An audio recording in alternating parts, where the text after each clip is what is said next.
celebrating 48 years on the air. Award-winning Farmweek is a production of Mississippi State University Extension. Today on Farm Week, row crop advances take front and center at a Mississippi State Field Day. Big time.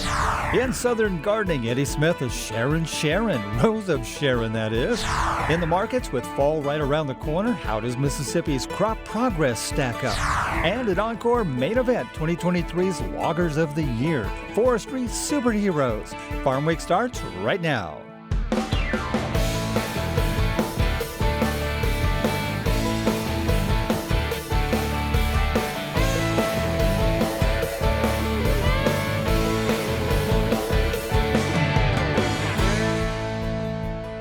Hello everyone, I'm Zach Ashmore. And I'm Mike Russell. Great to have you with us again here on Farm Week. At ag schools like Mississippi State, field days are common. But this week, something that hasn't happened in a while, a showcase for producers and other stakeholders of advances in ag. A showcase led by scientists and faculty, so everyone knows what the smart minds at MSU are working on. We lead that UAS Center of Excellence for the FAA. A sophisticated ag drone, part of a field day demonstration at Mississippi State University's North Farm. A diverse group of producers from just about every corner of the state was treated to cutting-edge research designed to make their lives easier and more lucrative. And that is part of the everyday mission at MSU, says Extension Director Angus Catchot. And really what we're talking about is getting back to our roots, the land grant mission, doing what we are here to do, extending knowledge, changing lives. Extension, one of the things that we do, I get asked all the time to define or explain extension. One of the easiest ways really to explain, and I think this field day today kind of showcased that, but we take this real complicated research-based data and we translate it down, we put it in layman's terms and give it to the people where they can use it in such a way that it makes them maybe more profitable on their farm or better stewards of the land. That's what we do, research-based information, and we extend it out to the masses. What kind of impact does that have? Event organizer Whitney Crow knows all too well the role and impact of agriculture on Mississippi and the nation. It is a huge component of this state. There's a lot of people that have ties to agriculture. Their livelihood is agriculture.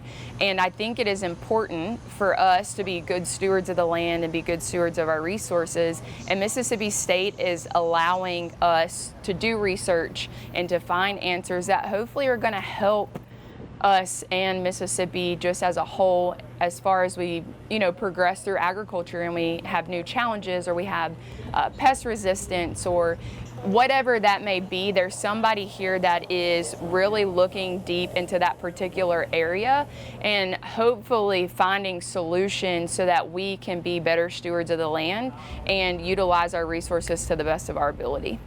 Director Catchot told me that reaction to the field day was uniformly positive to the level of sophistication and the amount of technology in what MSU scientists are working on.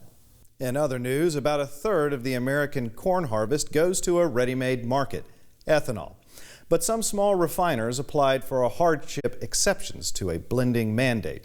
Some were denied and took the EPA to court. Peter Tubbs has more on the outcome. The Environmental Protection Agency will have to again review requests for dozens of exemptions to an ethanol mandate. The U.S. Court of Appeals for the D.C. Circuit issued an order on July 26th vacating most of the EPA's 2022 denials of hardship waivers from the ethanol blending mandate presented by small refiners for the 2018 compliance year. The decision is viewed as a win for the refining industry, which has long opposed federal requirements to add biofuels to the nation's gasoline supply. The EPA can grant waivers to refiners who demonstrate that blending biofuels causes undue harm. 3 ethanol trade associations, the American Coalition for Ethanol, Growth Energy, and the Renewable Fuels Association, issued a joint statement. EPA's decision in 2022 to deny the petitions was well-reasoned, based on sound economic analysis, and consistent with the Clean Air Act and the objectives of the Renewable Fuel Standard. The 2022 waivers covered 36 small refiners and blenders of gasoline in the United States during the 2018 production year. The number of gallons of biofuels unblended due to waivers had been rising from 2013 through 2017. There have been no waivers granted since 2017. The consumption of gasoline in the United States peaked in 2018 at 392 million gallons per day, pegging total consumption at 145 billion gallons for the year.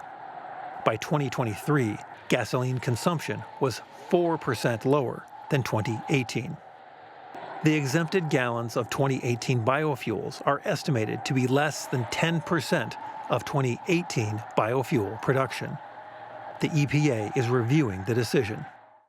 On the lighter side, the hibiscus is a colorful shrub popular with DIY landscapers. And Rose of Sharon, hibiscus, a cousin, is even more popular with some because it can grow in more USDA plant hardiness zones. Here's Eddie with more.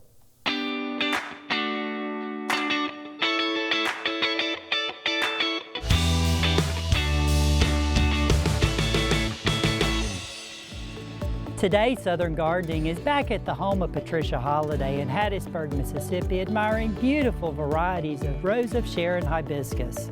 Let's take a closer look at some of these plants.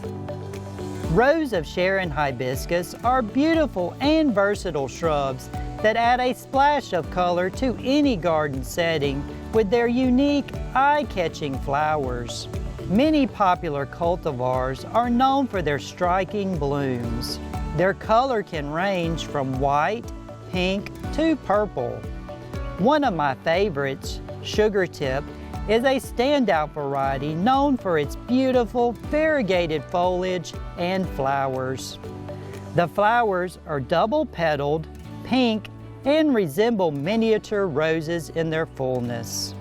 Sugar Tip's distinctive feature is its variegated leaves with creamy white margins and green centers, adding visual interest even when the plant is not in bloom.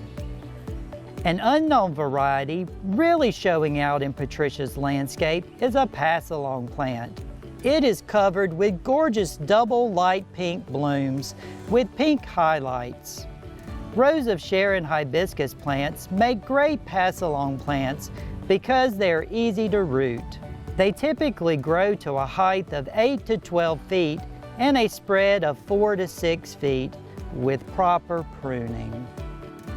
Unlike tropical hibiscus, Rose of Sharon hibiscus are cold hardy to USDA Zone 5, making them a great option for any landscape in the South. I'm Eddie Smith, and I will see you next time on Southern Gardening. We'll take a short break right here, but stick around. Coming up on our Farm Week feature, the last chance to meet the reigning loggers of the year. They bring to life one of the top industries in Mississippi. Truly a family business. Last year, in fact, they harvested nearly 1 million tons of timber. There's more to this story, though, including the life-threatening challenges this family faced along the way. Join us for an inspiring feature, Mississippi's newest logging heroes. Coming up, don't go away. Here's this week's Farm Week calendar. Just one item this week, the EPA has mandated new training requirements for private pesticide applicators. The requirements, for those who handle restricted use pesticides on farmland and need to renew or obtain certification, began July 1st. The training is on video, covering many new procedures. At the end, there's a 55-question exam, and you must score at least 70%. Cost of the training is $60 per person, with 2 ways to take the test, online or in person at a local extension office. For computer questions about the training and exam, call the Center for Technology Outreach at 662-325-3226. Or for questions more related to who's qualified, who needs to take the training, call 662-325-5829. Remember, the new private pesticide applicator training requirements began July 1st. And that's this week's Farm Week calendar.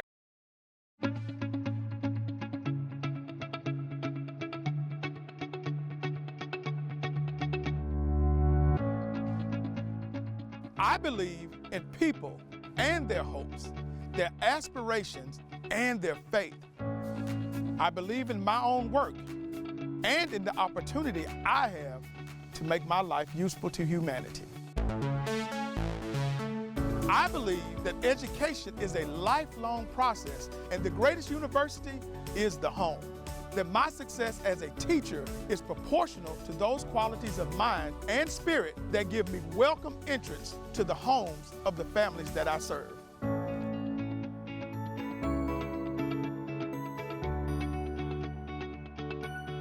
Because I believe these things, I am an extension professional.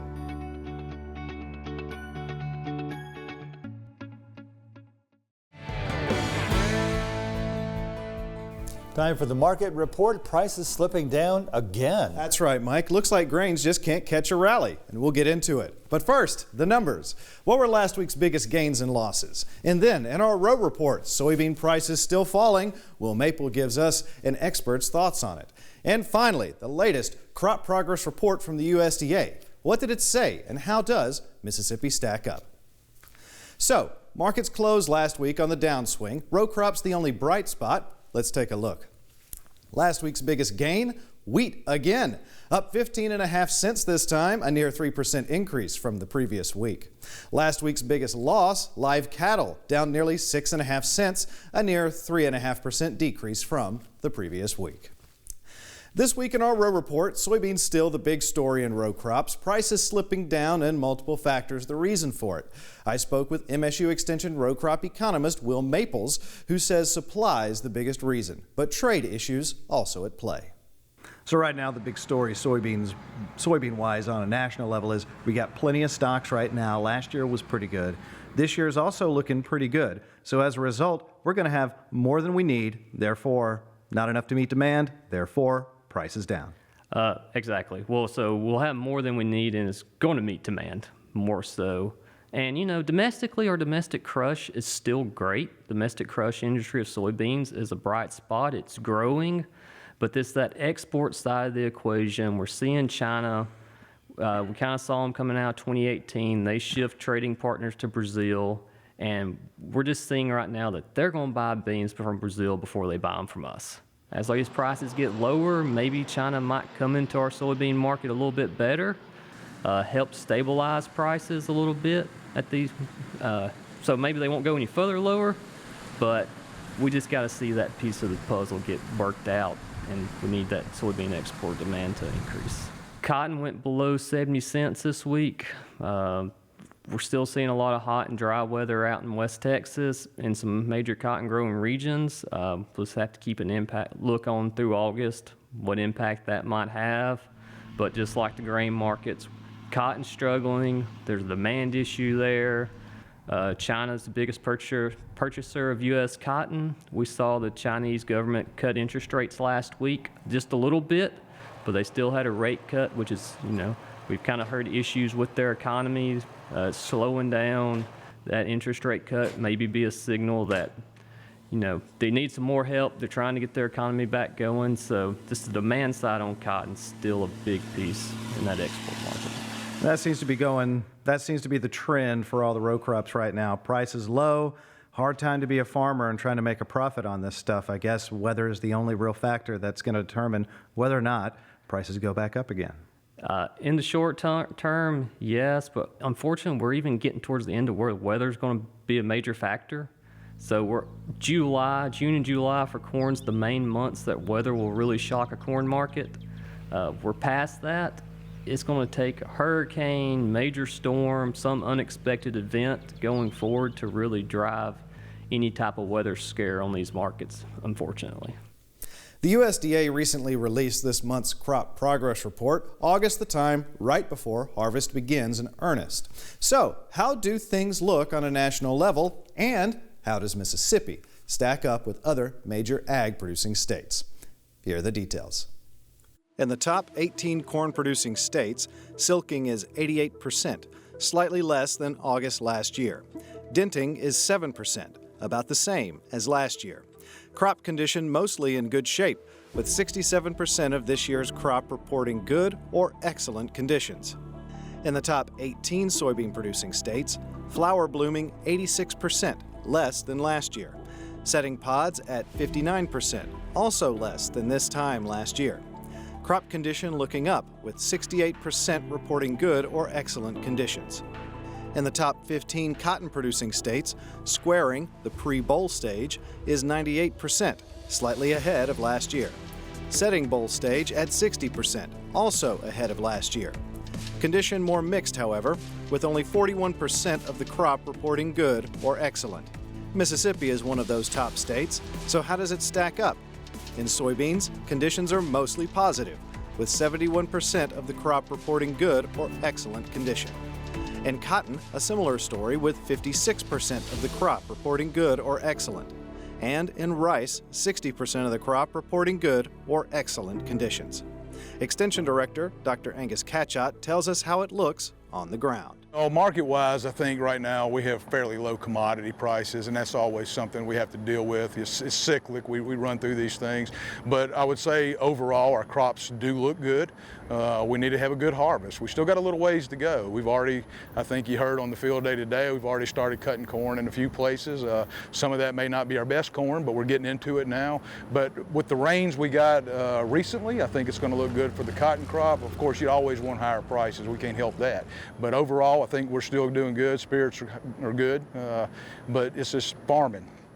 And that's it for a deeper look into the markets. Row crops looking for a reason to rebound, but just can't seem to find one yet. Mike? Thanks, Zach. And now, as promised, an encore, one last chance to meet the reigning loggers, plural, of the year. It's a family business run by Larry and Samantha Sam Winstead of Philadelphia, Mississippi. All things considered, this is no ordinary success story. Congratulations once again to L&S Logging.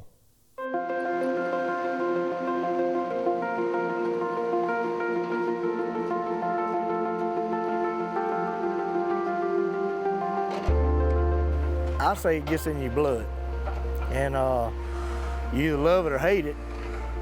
And if you love it, it doesn't matter how bad it is, it doesn't matter how good it all is, you still want to do it. Heartfelt words from the 2023 Mississippi Logger of the Year, a man and his family from Neshoba County who helped bring to life one of the top industries in the state. Larry Winstead and his wife Sam are L&S Logging. And last year, with the help of their oldest son Cass and a few other employees, this company, celebrating its 25th anniversary, harvested nearly 1 million tons of Mississippi's #3 commodity, timber. And though they're proud to be Loggers of the Year, they couldn't be more humble about it. I don't think we're any more than anybody else. We just do what we do. We work, and I try to keep everybody happy and try to keep everybody working. To get Logger of the Year is really such a shock because I don't think we do anything special other than work. I think after 25 years, Larry really has done a really good job, and he's good at what he does, and he loves it, and it's really humbling, and it's a big honor for us. We're blessed with a lot of great loggers in the community, and it's a tough job every year going through our nominees and which ones are pulling their weight to keep up this standard that we've tried to set here in the community. But again, we know that Larry and Samantha and the crew here, they really put forth that standard, hold to it. A third-generation logging outfit, fourth if you count Sam's father, L&S cuts exclusively for Buer Lumber, a Michigan-based firm with 2 mills in the state. Cutting 250 truckloads of logs a day, Buer is the largest company of its type in Mississippi that buys standing timber. And it couldn't be happier about doing business with an experienced logger like Larry Winstead. I actually had a timber buyer a couple of years ago when Larry first started with us. He was cutting a tract, and the guy was asking me, man, how is he making this tract work? If it would have been my loggers on the tract, we would have pulled out a long time ago and had to go somewhere else. And Larry's come from a hardwood background. He cut hardwood for a long time. And he's cutting pine now, and so he's seen the swamps from the hills, everything in between, and he knows how to navigate it, how to work it, and to take care of it as well. Needless to say, Larry, with the help of his wife Sam, who handles all of the company's accounting and record keeping, intuitively understands the logging world. Everyone who knows him says his instincts are impeccable. He's a good businessman, and that's what we need more of in the logging industry, are good businessmen like him, because it's a high capital investment industry, and and the margins for logging is typically between 0 and 3%. And so it's a very low margin industry, but it takes a dedicated business mind to make it successful. Larry got into logging in his early 20s. Growing on his decades in the field, he likes to run newer equipment. For him, that means higher efficiency, fewer breakdowns, and repairs under warranty. But he also knows that he has to stay on top of his machines every single day. If that loader is not moving, for any reason, whether it's the cutter, the skidder, or the loader itself, if it's not moving, then you're losing money. You got to keep everything moving. And the key to it is just try to keep everything in good shape. We try to keep spares. If something does go down to where we can't operate it at the time, we have an extra one. Get on it, keep working. Because if you go down and you lose production, that's when you get behind, and it's hard to catch back up. So keeping the equipment moving is one thing, but safety is just as important. L&S hasn't had a lost time accident in nearly 20 years, and Larry and Sam want to keep it that way. They have regular safety briefings, and every workday they emphasize communication to the nth degree. All of our equipment has radios in it. You need to know what everybody else is doing. If this man is out on the ground, somebody needs to know he's on the ground. You need to let somebody know, I'm getting out, I'm going to the delimiter, I'm going to tighten my chain. Somebody needs to be aware of that. So if the skidder man doesn't hear it, somebody else needs to be paying attention and let him know. Larry says nothing is more important than doing what's right. For him, that includes stewardship of the job site, and there are a lot of moving parts to that process.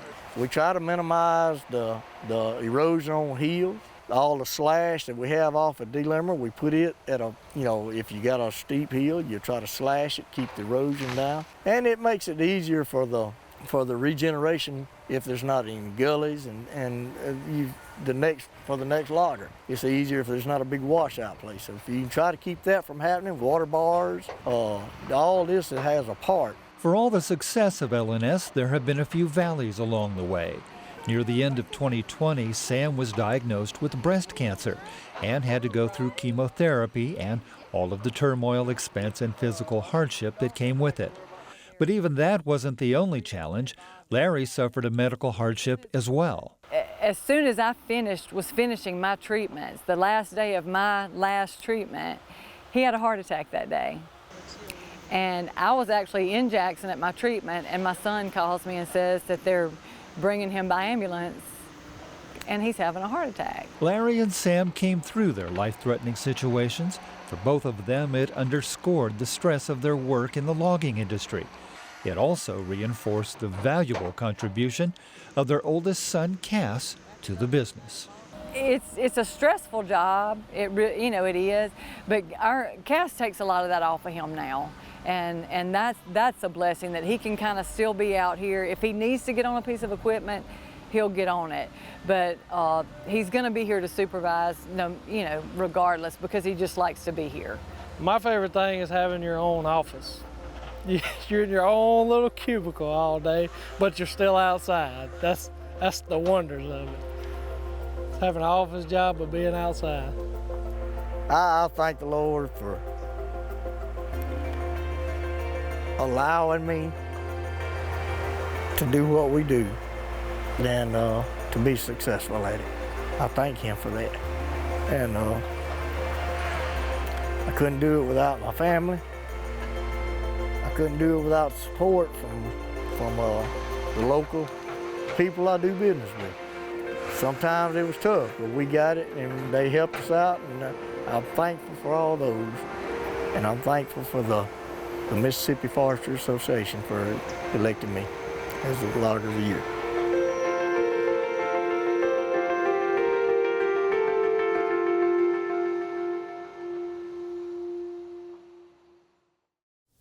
A real testament to the human spirit. Well, next time on Farm Week, say cheese. No one's about to take your picture. We head to Iowa for a dairy success story all about the art of making cheese. They used to be in the milk business. Now they're known worldwide for their specialty cheese, which they make from Amish and Mennonite milk just down the road. An old world partnership, the cheesiest story you can imagine. You better believe it. That's next time on Farm Week.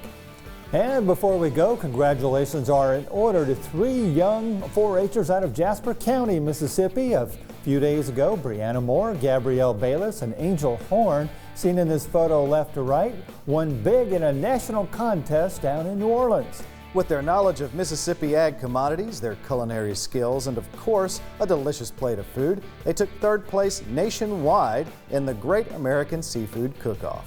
Their recipe for baked crab cake and green tomato with Cajun hollandaise earned the girls the award.